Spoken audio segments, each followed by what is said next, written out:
Today we're going to discuss the lamp cleaning in a MultiRAE Plus instrument. First, what I'd like to do is show you that this is the MultiRAE Plus with its rubber boot attached. And I would like to show you some points out of the manual that you can follow along with. Some highlights on PID sensor cleaning and replacement. During the course of normal operation, a film of gas vapor may build up inside the PID sensor module and the lamp. The rate of buildup depends upon the type and concentration being sampled. As a guide, it's recommended to clean the PID sensor module only if there's a problem. Periodic cleaning of the lamp window also removes film deposits and restores lamp sensitivity. Things such as water vapor, contaminant things can degrade the film on the lamp window. So you want to make sure that you use something that's non-water grade, such as a GC alcohol or a methyl alcohol to clean that lamp. You do not store that methanol from the lamp cleaning kit in the same case as the MultiRAE Plus, as long-term exposure to methanol could damage electrochemical sensors. It is highly recommended to use an ultrasound bath for at least 3 minutes to clean the PID sensor.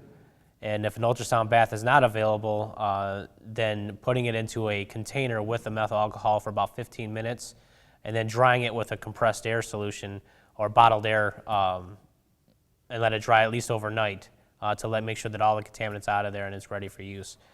Do not use heat to dry the sensors, and do not disassemble the PID sensor. It's very important that you do not do that. Also, never touch the window surface of that lamp with your finger or anything that can leave a film or residue, as that will not easily clean off with the methyl grade alcohol. So we have the MultiRAE Plus, and the first thing you want to do is, if it comes with a water trap assembly there, you can twist that, take it off, and then we can remove the unit from its case. Or you can pull it out easily, set the case aside. You have your MultiRAE unit. On the bottom, you'll have 2 screws that you have to use a flat blade screwdriver.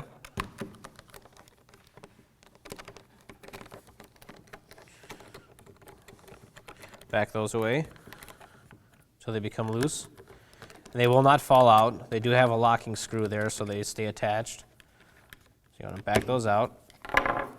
That allows you to remove the top piece of the MultiRAE that contains your sensors and your PID lamp right here. So you have your combustible, oxygen, H2S, and CO sensor along with your PID lamp, your lithium-ion battery pack, or you may have the spare alkaline battery pack installed as well. On the top half, you have your pump assembly, and this helps seal for the flow to make it to all the sensors to detect the gas. So, of course, if there's any tears, rips, anything, you can do a visual inspection at the time of a lamp cleaning is beneficial. So quickly identify to see if this looks like it's clean, if it's not cut or frayed, or would allow any outside air that could dilute the sample. And the pump here has 2 connection points that are right here, which brings power to the pump. So making sure that those are cleaned and they're not contaminated or have any problems there, as well as the connection point for those for the pump is right here. Making sure that those gold contacts are also clean will help ensure that the pump is running properly. One quick note. So inside here, what you want to do first is you want to remove this piece here, the metal film that's loose.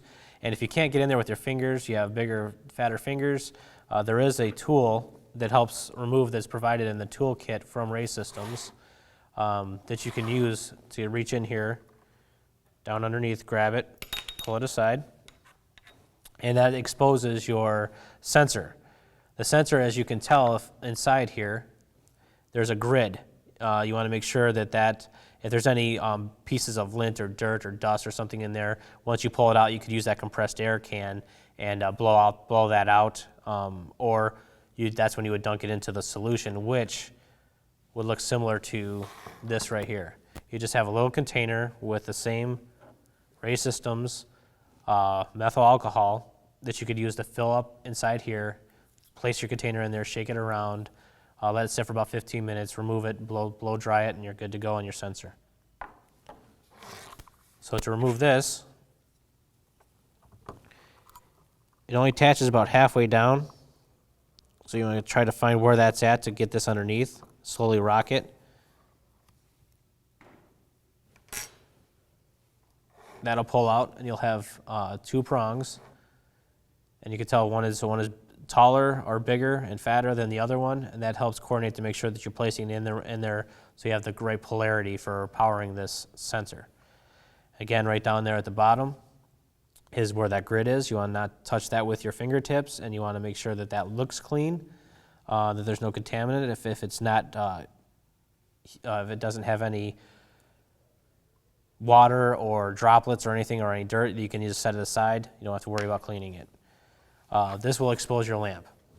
The lamp is important to know is that there's an O-ring that seals that, which is down around it, and it's very difficult to reach that and pull it out with your fingers without touching the top of that lamp, which is what you want to prevent from happening. So at this point, if your lamp is just simply a cleaning, then you can clean it as it sits right there and leave it in there as to not to touch it or remove it.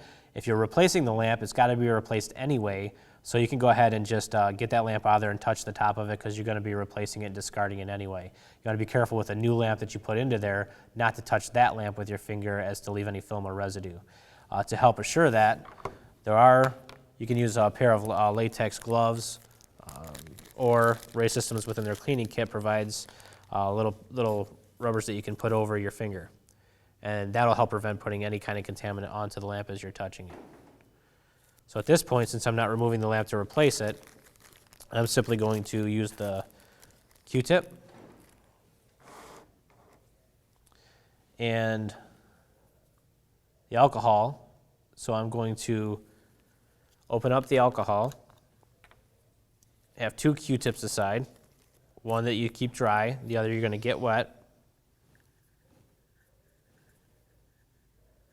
Going to get that wet, not dripping wet, so we're going to use the side just to kind of wring it out a little bit. When looking at that, sometimes you can see that there's a glare, see right there. So looking at that, you have to sometimes get that little window to the light, wherever the light may be, and you can see little specks that are on there. And if that's what needs to be cleaned off, that's what needs to be done. So at this point, we're just going to take this with mild pressure and just buff it in a clockwise or just circular motion. And then we're going to take the dry one, and we're going to do the same thing to dry that off. You also have, within your cleaning kit, an optical lens paper that you could use to clean off that lamp. So there's sheets of that paper that you can rip off. Just put with your finger, similar to that. And then you can just reach in here and just buff that as well. Just slight pressure is all you need to apply. And now your lamp is clean. So at this point, we want to reassemble the sensor. And again, looking down into here, you have one hole that's larger than the other hole. And you have one prong that's larger than the other. Place that in there.